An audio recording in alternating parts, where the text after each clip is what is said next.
मनुष्यों को अपना आहार बनाने वाले इल्वल और वातापी जैसे असुर के साथ क्यों चलेगा ऋषिवर अगस्त्य? पिताश्री, इससे क्या उन्होंने स्वयं को संकट में नहीं डाला?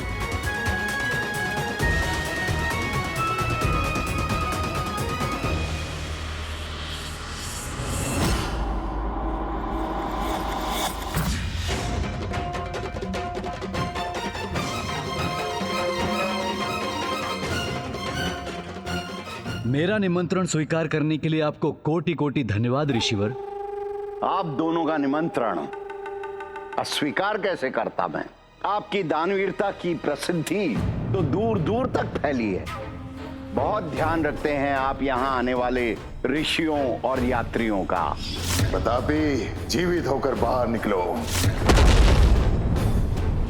आप दोनों महान असुरों से भेंट करने तो मुझे आना ही था।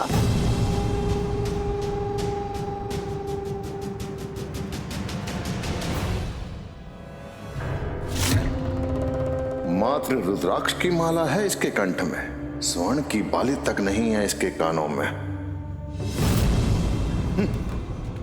इस निर्धन ब्राह्मण से भला मुझे क्या लाभ होगा? वाह, कितनी मांसल देह है इसकी। आज तो उदर भर भोजन प्राप्त करूंगा मैं। आपने यहां आकर हमें कृतार्थ कर दिया ऋषिवर।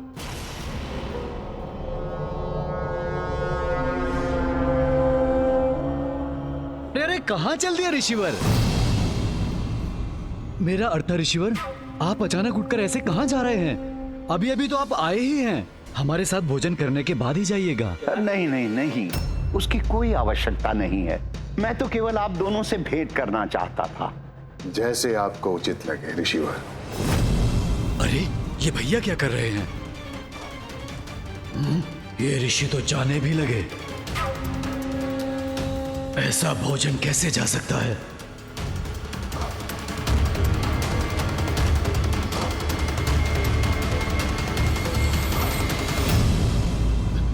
आप ये क्या कर रहे हैं भ्राता? क्यों जाने दे रहे हैं इसे? ना रत्न, ना स्वर्ण, ना आभूषण, निर्धन ब्राह्मण की रुद्राक्ष की माला का हम क्या करेंगे? इससे हमें कुछ लाभ ना होगा। उसके धन को छोड़िए भ्राता, उसके धन को देखिए। कितना मांसल है वो ऋषि। वो आज हमारे आहार का अच्छा प्रबंध है।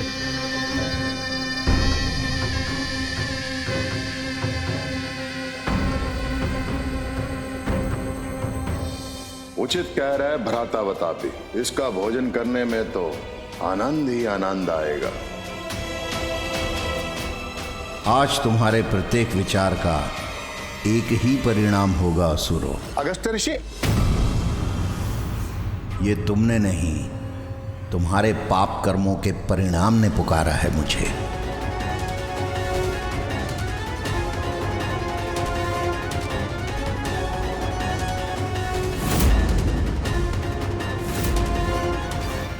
क्या हुआ राजन? आपने क्यों पुकारा मुझे? मेरा मन नहीं स्वीकार कर रहा ऋषिवर। ऐसे आपको जाने दो? नहीं नहीं, हे ऋषिवर, हमें आशीर्वाद दीजिए। हमारे भोजन को प्रसाद बना दीजिए। मैं आपको खाए बिना नहीं जाने दूंगा। मेरे कहने का अर्थ है कि आपको भोजन किए बिना नहीं जाने दूंगा। ऐसा अवसर बार बार कहां आता है ऋषिवर? आप जैसे ऋषि हमारे राज्य में पधारे हैं। हम पर अपनी कृपा कीजिए। भोजन करने के बाद ही जाइएगा, अन्यथा हम स्वयं को भी क्षमा नहीं कर सकेंगे। उचित है।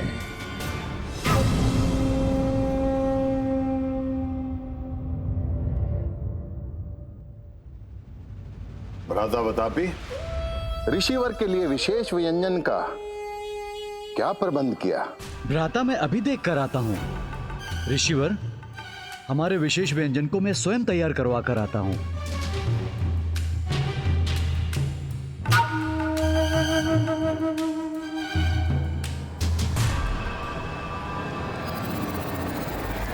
ऋषिवर मुझे भी आज्ञा दीजिए, मैं भी आपके लिए विशेष प्रबंध करना चाहता हूं।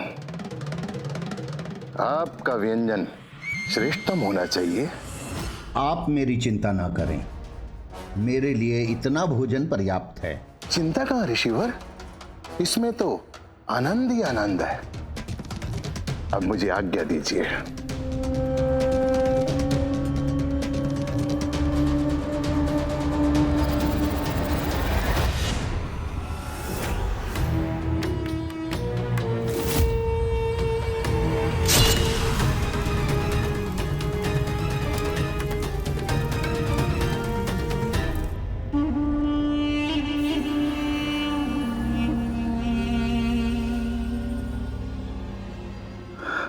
लीजिए ऋषिवर,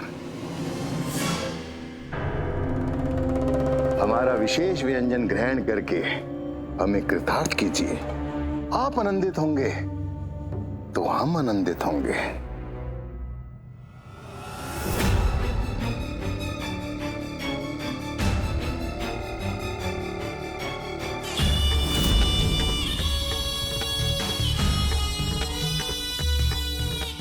बस अब कुछ ही पलों में हम तुम्हारा भोज करेंगे।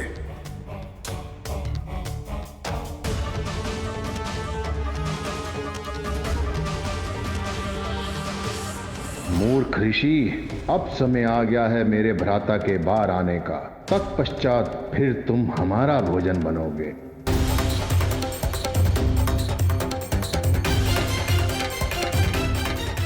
कुछ ही क्षणों में तुम्हारा ये संतुष्टि का भाव भय में परिवर्तित हो जाएगा ब्राह्मण। वतापी, बाहर आओ। अब किसी भी पल मेरा भ्राता वदापी तुम्हारा उधर चीर कर बाहर आएगा।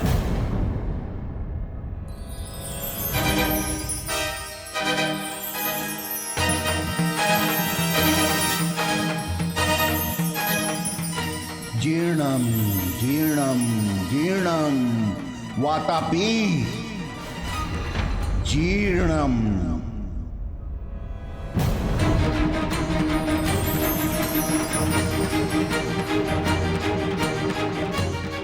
ये ऋषि कर क्या रहा है? वतापी, बाहर आओ। जीर्णम वातापी जीर्णम। भैया बचाइए मुझे, मेरे प्राण संकट में है भैया, बचाइए भैया, बचाइए मुझे। वतापी, बाहर आओ। वतापी, बाहर आओ। जीर्णम वातापी जीर्णम।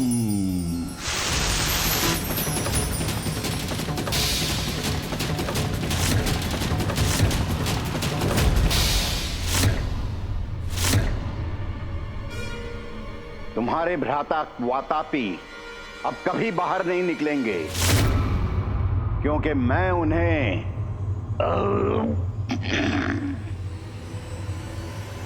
पचा चुका हूं।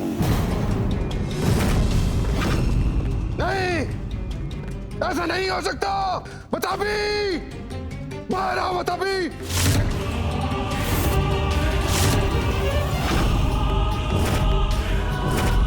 कपटी ऋषि, तुमने मेरे भ्राता का वध करने का दुस्साहस किया है। मैं भी तुम्हारा वध इसी क्षण करूंगा। एक असुर राजा का भी धर्म है कि वो अपनी प्रजा और अपने राज्य से निकलने वाले यात्रियों को सुरक्षा प्रदान करे, किंतु तुमने अतिथियों का सत्कार, उनका वध करके उनका धन हड़प लिया।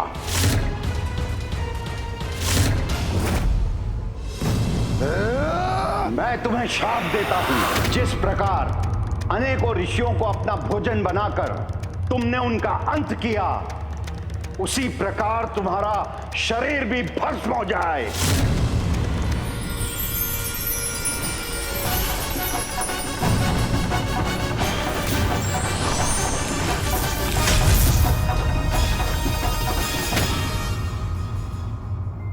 ऋषि अगस्त्य ने कितनी सरलता से उन दोनों असुर भ्राताओं के आतंक को नष्ट कर दिया। जानते हो गणेश, भोजन के उपरांत अपने उदर पर हाथ फेरने की परंपरा का आरंभ इसी घटना के बाद हुआ। हाँ पिताश्री, मुझे भी माँ ने इस मंत्र के बारे में बताया था, जीर्णम जीर्णम। तभी तो मैं पूरी असुर सेना को पचा पाया था। हाँ पिताश्री, भोजन के बाद तो मैं भी अपने उदर पर हाथ फेरता हूँ और मुझे आभास भी होता है। जीर्णम जीर्णम, असुर सेना जीर्णम।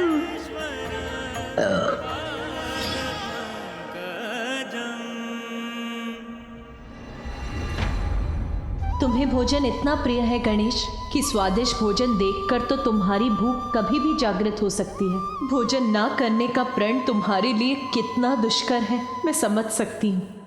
पिताश्री, ऋषि अगस्त्य के जीवन का प्रत्येक प्रसंग अत्यंत रोचक है। हमें बताइए ना पिताश्री, फिर क्या हुआ? इल्वर और वातापी के अंत के बाद ऋषि अगस्त्य और देवी लोपामुद्रा सदा के लिए दक्षिण में ही स्थित हो गए। देवी लोपामुद्रा पतिव्रता और धर्मपरायण स्त्री थी और सदैव ऋषि अगस्त्य की सेवा और उनके अनुष्ठान में सहायता करने में व्यस्त रहती थी। उनके इसी निस्वार्थ प्रेम और समर्पण के भाव से ऋषि अगस्त्य के मन में भी पत्नी के प्रति स्नेहपूर्ण जुड़ाव और आसक्ति उत्पन्न हुए। ऐसा जुड़ाव जो पति पत्नी के संबंध में सदैव स्थापित हो ही जाता है।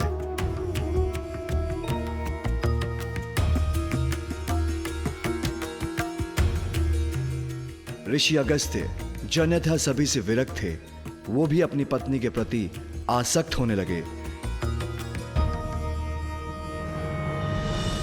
देवी लोपामुद्रा के प्रति ऋषिवर के हृदय में अनुराग जागृत हो गया, किंतु अब उनके एक दूसरे से विलग होने में अधिक समय शेष नहीं था, क्योंकि अब देवी लोपामुद्रा का कावेरी नदी में परिवर्तित होने का समय आ गया था।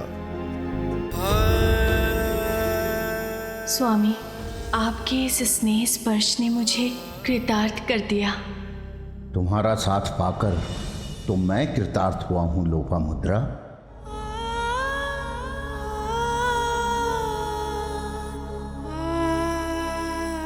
अब वो समय अधिक दूर नहीं जब हमें एक दूसरे से दूर होने के लिए विवश होना होगा। स्वामी,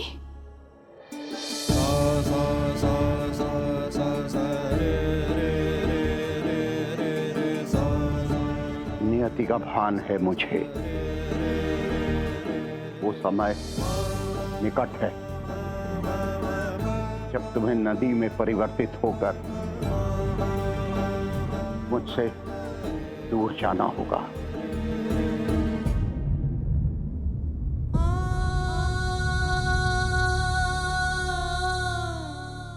मैं भी आपसे दूर नहीं जाना चाहती स्वामी।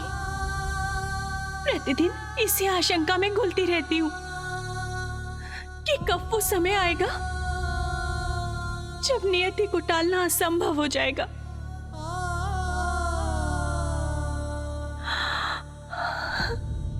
अपनी आशंकाओं से मुक्ति पाओ। निर्णय लो कि तुम मुझसे दूर कभी नहीं जाओगी और मैं भी तुम्हें अपने से दूर नहीं जाने दूंगा।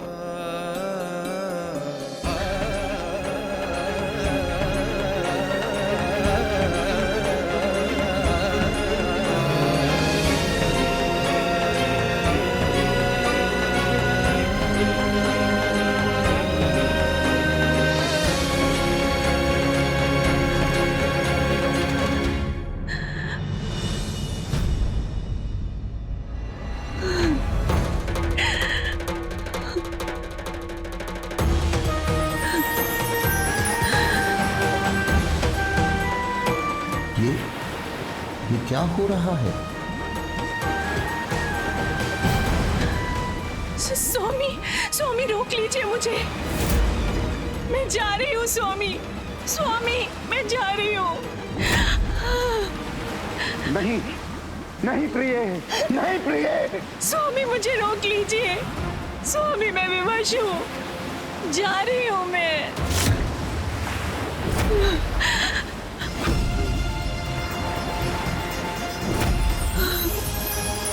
स्वामी, स्वामी।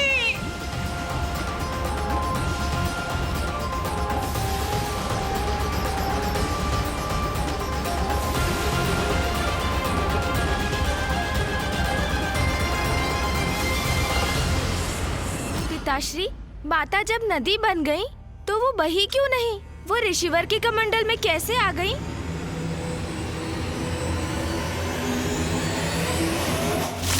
तुम नदी का प्रवाह नहीं बनोगी। यदि मेरा अनुष्ठान, मेरा तप सत्य है, यदि महादेव के प्रति मेरी आस्था सत्य है, तो तुम प्रवाहित नहीं होगी। मैं आदेश देता हूं, रोक दो अपना प्रवाह, रोक दो अपना प्रवाह, रोक दो अपना प्रवाह।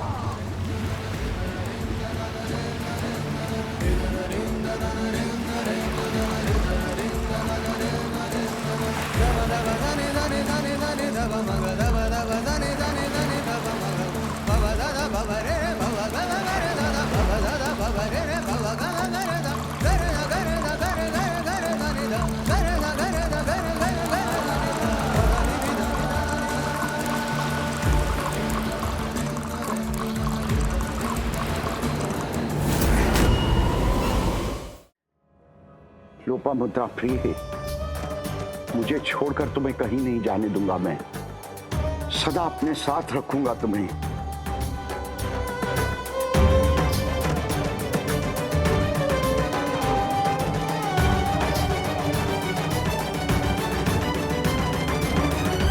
उसके पश्चात जब ऋषि अगस्त्य ध्यान मग्न हुए तो उससे बाहर नहीं आए और लोपामुद्रा कावेरी नदी के रूप में उनके कमंडल से बाहर नहीं आ सकी। और किसी में इतना साहस नहीं जो जाकर ऋषिवर का ध्यान भंग करे और उनसे लोपामुद्रा को नदी के रूप में प्रवाहित होने के लिए मुक्त करने का अनुरोध करे। गुरु अपने शिष्यों का आग्रह नहीं टाल सकते। कदाचित भैया को ऋषिवर के पास जाना चाहिए। वो मेरे गुरु हैं गणेश, मैं उनका ध्यान भंग करने का दुस्साहस नहीं कर सकता।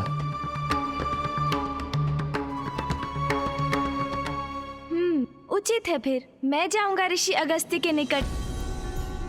मैं माँ लोपामुद्रा को नदी रूप में प्रवाहित होने के लिए ऋषिवर के कमंडल से उन्हें मुक्त करवाऊंगा।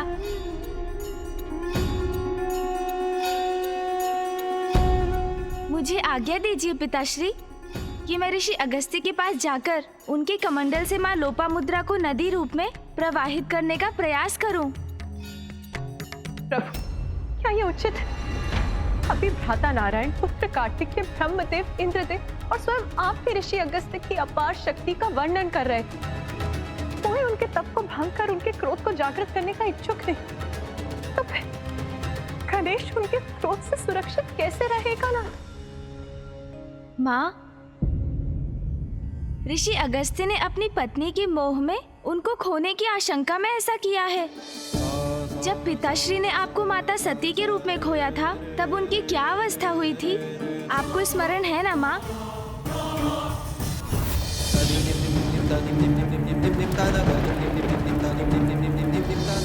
इसलिए माँ, ऋषि अगस्त्य का मोह भंग करने के लिए उन्हें मात्र एक संकेत देने की आवश्यकता है कि उनके इस निर्णय से दक्षिण में आपदा की स्थिति उत्पन्न हो गई है।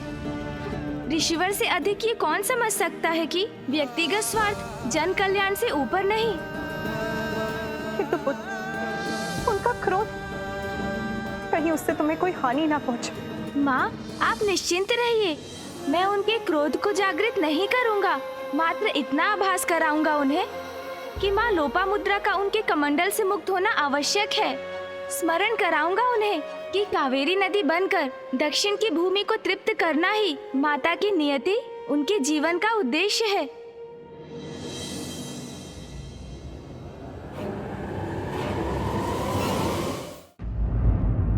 विलक्षण है तुम्हारी बुद्धि पुत्र, अद्भुत है तुम्हारी परिपक्वता।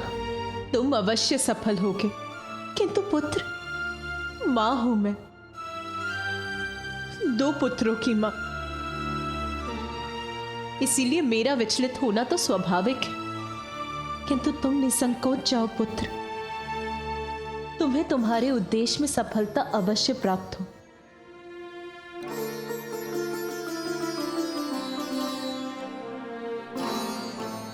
माँ ने तो मुझे आशीष दे दिया, किंतु आप सभी के आशीर्वाद से मुझे और सहायता प्राप्त होगी। जाओ पुत्र, सबकी पीड़ा हरने हेतु अपना लक्ष्य सिद्ध करो। गणेश, दक्षिण के सभी जीवों के जीवन का विघ्न हरो। मेरा आशीष सदैव तुम्हारे साथ है। गणेश, मुझे ज्ञात है तुम अपने उद्देश्य की प्राप्ति के लिए कुछ भी अनुचित कदापि नहीं करोगे, किंतु ऋषिवर के क्रोध के प्रति सावधान रहना होगा तुम्हें। अवश्य भैया।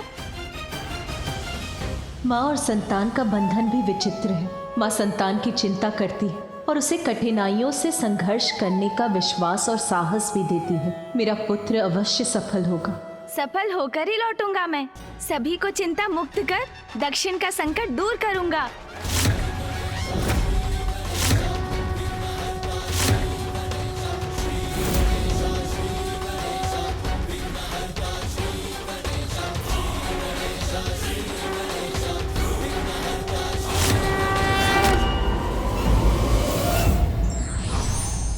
स्वयं की चिंता छोड़ लोक कल्याण के लिए स्वयं संकट का सामना करने वाले ही साहसी और सामाजिक कहलाते हैं।